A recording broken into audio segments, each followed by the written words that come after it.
नमस्ते, मैं डॉक्टर सत्यजीत भगत English planet की इस चैनल पे आपका स्वागत करता हूँ।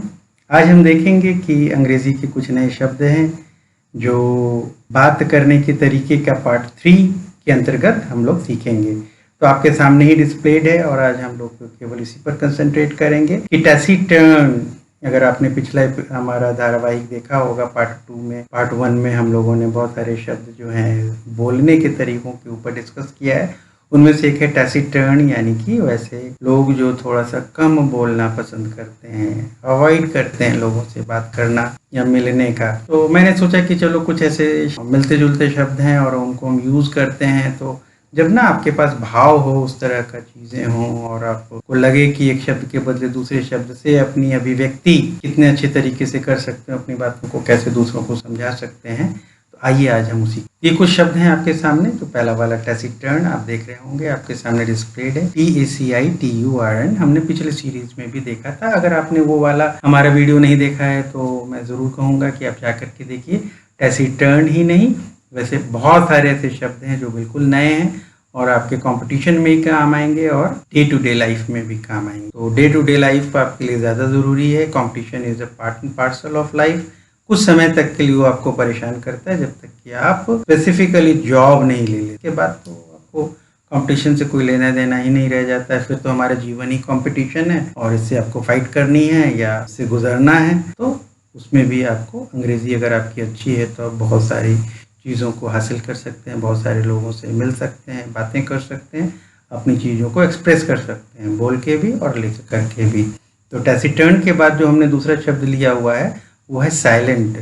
ऐसे लोग, जैसा मैंने कहा था कि वो कम बोलना पसंद करते हैं, तो चुप रहना, हाँ, तो ऐसे लोग साइलेंट होते हैं, बिल्कुल चुप रहना। साइलेंट वर्ड बहुत ही कॉमन है और आप पहले से ही ज़रूर जानते होंगे। तो साइलेंट का मतलब चुप रहना, ऐसे कहते हैं चुप रहो, तो ये हो गया साइलेंट।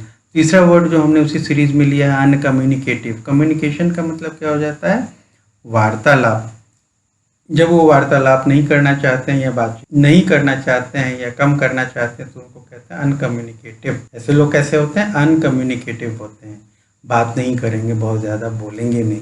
तो ये जो नहीं बोलने वाली बात है, ये बहुत सारी चीज़ें हैं, तो इनको कहेंगे आप अनकम्युनिकेटिव है, टैसीटर्न है। और इसी से मिलता जुलता एक शब्द है जिसको कहते हैं रेटिसेंट, RETICENT।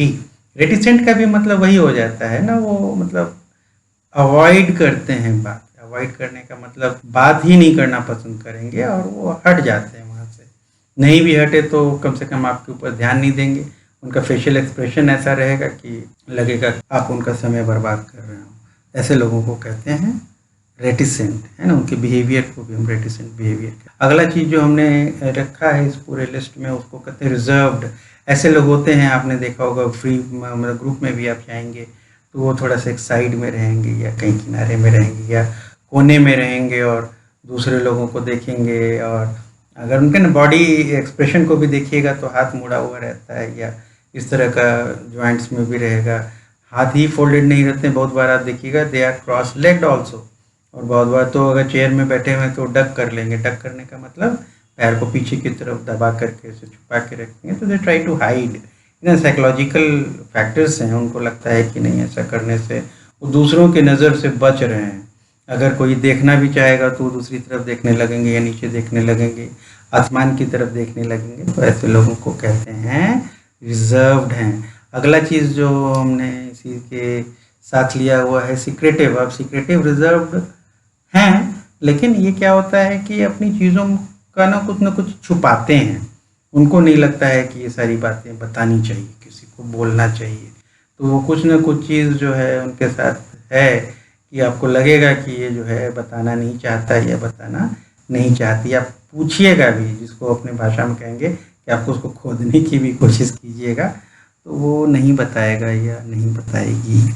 तो ऐसे लोगों को कहते हैं they are very very secretive. ये कुछ चीज़ है वो छुपा लिया और आपको बताया ही नहीं। जो मिलते जुलते हैं ना, आप अलग अलग शब्दों का यूज़ करेंगे ऊपर से नीचे तक जो लिस्ट में हमने दे रखा है। अगला वर्ड इसी से मिलता जुलता है जिसको कहते हैं टाइट लिप्ड। टाइट लिप्ड का मतलब क्या हो गया? लिप का मतलब हो जाता है ओंठ। ओंठ अगर सटे हुए रहें यानी क्या कि आपके मुंह से आवाज़ नहीं निकलेगी। टाइट लिप्ड कब होता है? जब उनको कोई चीज़ बतानी ना हो। अगर उनको किसी ने मना कर रखा हो बताने के लिए तब भी वो टाइट लिप्ड होते हैं।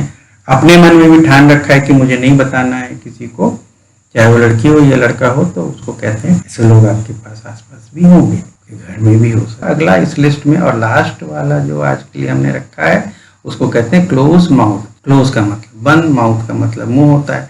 जिनका मुंह बंद होता है, स्वाभाविक है, लिप भी अगर सटा हुआ है तो टाइट लिप्ड हो गया, माउथ अगर बंद है तो क्लोज माउथ कहलाएंगे। तो क्लोज माउथ का भी मतलब वही हो गया जो टाइट लिप्ड का है, यानी कि ये लोग अपनी बातों को नहीं बताते हैं, अपने मुंह को बंद चुप रहते हैं ना। तो चुप रहने को क्या कहते हैं? साइलेंट। तो आपने देखा होगा कि कितना वो ना मिलती जुलती चीजें हैं, एक के बदले आप दूसरी चीजों को भी यूज कर सकते हैं। That is the beauty of English language. आप अलग अलग शब्दों का यूज करें, हिंदी में भी है बहुत सारी चीजें। This is the series dedicated for English vocabulary. तो हम इसी के ऊपर कंसंट्रेट करते हैं। और डियर्स, अगर आपने अब तक हमारे चैनल को सब्सक्राइब नहीं किया है तो नीचे दिए हुए सब्सक्राइब बटन को दबाइए, साथ में लगे हुए बेल आइकन को भी दबाइए, लाइक बटन भी दबाइएगा। जितनी देर में मैं बातें कर रहा हूँ उससे पहले आप लाइक बटन भी दबा सकते हैं। आपके मन में कोई विचार आ रहा हो तो नीचे कमेंट बॉक्स है, 2-4 लाइन 10 लाइन जो भी आपको लगे, पूछना हो या बताना हो, शेयर करना हो तो आप उसमें कर सकते हैं। दूसरों का भी भला होगा।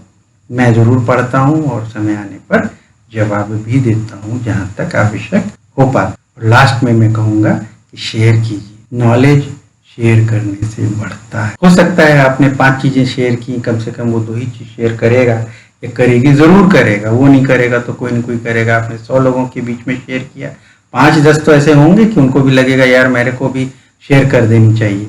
तो आपका ही तो वो बढ़ेगा, आपका नॉलेज बैंक बढ़ेगा, आपका संपर्क बढ़ेगा, आपका लोगों के साथ मिलना जुलना बढ़ेगा, कम्युनिकेशन बढ़ेगा।